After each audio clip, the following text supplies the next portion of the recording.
Hello ವೀಕ್ಷಕರೇ, ಎಲ್ಲರಿಗೂ ನಮಸ್ಕಾರ. ತನ್ವಿ ಕ್ರಿಯೇಟರ್ ಚಾನಲ್ಗೆ ಎಲ್ಲರಿಗೂ ಸ್ವಾಗತ. ಈ ವೆದರಲ್ಲಿ ಒಂದು ಆಚೆಗಡೆ ತುಂಬಾ ಚಳಿ ಇದೆ. ಈ ಚಳಿಯಲ್ಲಿ ಎಲ್ಲ ರುಚಿಯಾಗಿರೋ ರಸಮ್ ಟೈಪಲ್ಲಿರುವಂಥ ಒಂದು ಸೊಪ್ಪು ಹೆಸರನ್ನು ನಾನು ನಿಮಗೆ ಹುರುಳಿಕಾಳಲ್ಲಿ ಹೇಗೆ ಮಾಡೋದು ಎಂಬುದನ್ನು ತೋರಿಸ್ತಾ ಇದ್ದೀನಿ. ಇಲ್ಲಿ ಮೊದಲಿಗೆ ನಾನು 1 ಕಪ್ ಹುರುಳಿಕಾಳನ್ನು ಚೆನ್ನಾಗಿ ತೊಳೆದು 1 ಅವರ್ ನಾನಿಲ್ಲಿ ನೆನೆ ಹಾಕಿದ್ದೆ. ನೆನೆ ಹಾಕಿಲ್ಲ ಅಂದ್ರೂ ಹಾಗೆ ತೊಳೆದು ನಾವು ಹಾಕ್ಬೋದು. ಈಗ ಅದಕ್ಕೆ ನಾನು ಖಾರಕ್ಕೆ ಎಷ್ಟು ಬೇಕೋ ಅಷ್ಟು ಹಸಿಮೆಣ್ಸಿನ್ಕಾಯಿನ ಇಲ್ಲಿ ನಾನು ಉಪಯೋಗಿಸಿದ್ದೀನಿ. ಇಲ್ಲಿ ನಾನು ಒಂದು 6-7 ಹಸಿಮೆಣ್ಸಿನ್ಕಾಯಿನ ತೊಗೊಂಡಿದ್ದೀನಿ.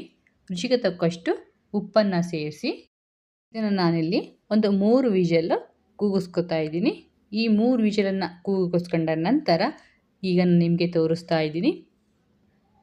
ಹುರುಳಿಕಾಳು ಹದವಾಗಿ ಕರೆಕ್ಟಾಗಿ ಬೆಂದಿದೆ. ಈ ಥರ ಬೆಂದರೆ ಸಾಕಾಗುತ್ತೆ. ಇದರಲ್ಲಿ ನಾವು ಹಸಿಮೆಣ್ಸಿನ್ಕಾಯಿಯನ್ನು ಹಾಕ್ಕೊಂಡಿರೋವಂಥ ಹಸಿಮೆಣ್ಸಿನ್ಕಾಯಿ ಮತ್ತು ಬೇಯಿಸ್ಕೊಂಡಿರುವಂತಹ ಹುರುಳಿಕಾಳನ್ನು ತಗೊಂಡು ನಾನೀಗ ಇದನ್ನು ರುಬ್ಕೊಳ್ಳೋಕ್ಕೆ ನಾನಿನ್ನು ಎತ್ತಿಟ್ಕೊತಾ ಇದ್ದೀನಿ. ಈ ಹುರುಳಿಕಾಳು ನಮ್ಮ ದೇಹಕ್ಕೆ ತುಂಬಾ ಆರೋಗ್ಯಯುತವಾಗಿರುವಂತಹ ಒಂದು ಕಾಳುಗಳಲ್ಲಿ ಅತ್ಯುತ್ತಮವಾದಂತಹ ಕಾಳು.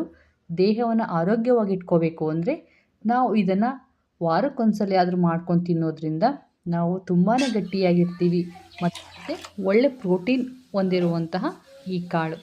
ಈಗ ನಾನು ಸಪ್ಪೆ ನೀರನ್ನು ಒಂದು ಬೇರೆ ಪಾತ್ರೆಯಲ್ಲಿ ನಾನು ಇದನ್ನು ಸೇರಿಸ್ಕೊತಾ ಇದ್ದೀನಿ.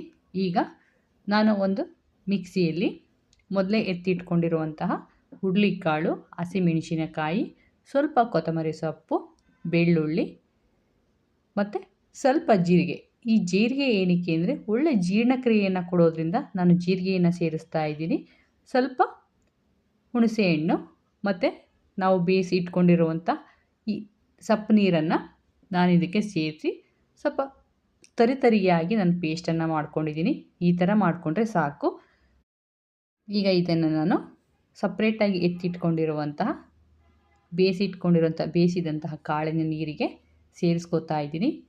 ಈಗ ರುಚಿಕರವಾದಂತಹ ಬಾಯಲ್ಲಿ ನೀರುರಿಸುವಂಥ ಈ ಚಳಿಗಾಲದಲ್ಲಿ ಸೂಪರ್ ರಸಮ್ ಟೈಪಲ್ಲಿರುವಂಥ ಒಂದು ಸೊಪ್ಪು ನೀರು ರೆಡಿಯಾಗಿದೆ. ಈ ರೀತಿ ಒಮ್ಮೆ ಮನೆಯಲ್ಲೂ ನೀವು ಟ್ರೈ ಮಾಡಿ. ಈ ಸೊಪ್ಪು ನೀರನ್ನು ನೀವು ಪೇಸ್ಟ್ ಮಾಡಲ್ಲ, ನಾವು ಮಿಕ್ಸಿಯಲ್ಲಿ ನಾವು ರುಬ್ಕೊಳ್ಳಲ್ಲ, ನಮ್ಗೆ ಇಷ್ಟ ಆಗಲ್ಲ ಅಂದರೆ ನಾವು ಕೈಯಲ್ಲೂ ಸಹ ಚೆನ್ನಾಗಿ ಸ್ಮ್ಯಾಶ್ ಮಾಡಿಕೊಂಡ್ರೆ ಸಾಕಾಗುತ್ತೆ. 2 ರೀತಿಯಲ್ಲೂ ಮಾಡ್ಬೋದು. ನಿಮ್ಗೆ ಯಾವ ರೀತಿಯಲ್ಲಿ ಇಷ್ಟ ಆಗುತ್ತೋ ಆ ರೀತಿಯಲ್ಲಿ ಮಾಡಿ ರುಚಿಯಾದಂಥ ಒಂದು ಸೊಪ್ಪು ಹೆಸರನ್ನು ಸವಿಯಿರಿ. ಹಾಗಾದರೆ ಈ ವಿಡಿಯೋ ನೋಡಿದಂತಹ ಎಲ್ಲರೂ ನಮ್ಮ ಚಾನಲ್ಗೆ ಇನ್ನೂ ಸಬ್ಸ್ಕ್ರೈಬ್ ಆಗಿಲ್ಲ ಅಂದರೆ ಖಂಡಿತ ಈ ಚಾನಲ್ಗೆ ಸಬ್ಸ್ಕ್ರೈಬ್ ಮಾಡಿ, ಲೈಕ್ ಮಾಡಿ, ಶೇರ್ ಮಾಡಿ, ನಮ್ಮ ಚಾನಲ್ನ ಪ್ರೋತ್ಸಾಹ ಕೊಡಿ.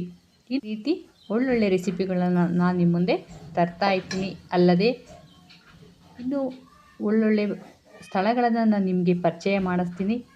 ಹಾಗಾದರೆ ನಮ್ಮ ವಿಡಿಯೋಗಳನ್ನ ಎಲ್ಲವನ್ನು ನೋಡಿ ನಿಮ್ಮ ಅನಿಸಿಕೆಗಳನ್ನು ದಯವಿಟ್ಟು ಕಮೆಂಟ್ ಮೂಲಕ ತಿಳಿಸಿ. ಈ ವಿಡಿಯೋ ನೋಡಿದ ಎಲ್ಲರಿಗೂ ಧನ್ಯವಾದಗಳು.